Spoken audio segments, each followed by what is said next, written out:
economy? Nothing. Mr. President, if I were a Democrat, I would be embarrassed.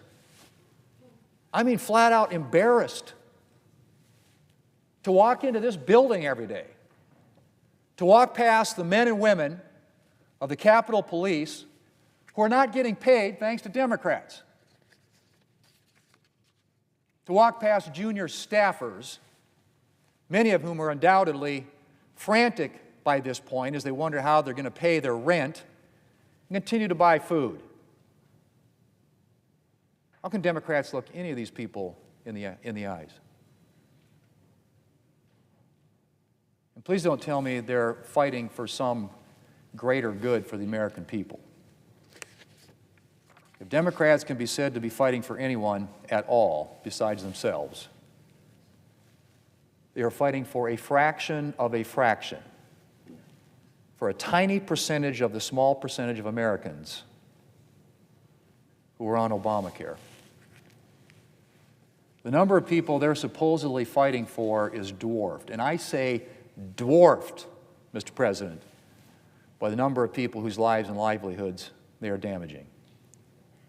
And as for the claim that Democrats got some kind of mandate from the American people on Tuesday to continue jeopardizing food stamps for 40 million Americans in need, give me a break.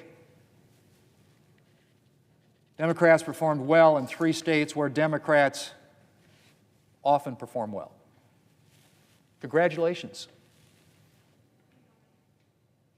I really don't think that means that the American people have all signed up to be democratic socialists. And it sure as heck doesn't provide a good reason for making 40 million Americans go hungry. Mr. President, I would like to think that the junior senator from Connecticut doesn't represent all Senate Democrats. But if there are Senate Democrats out there who do still care about hardworking Americans and not just Democrats' election prospects, the time to act is now.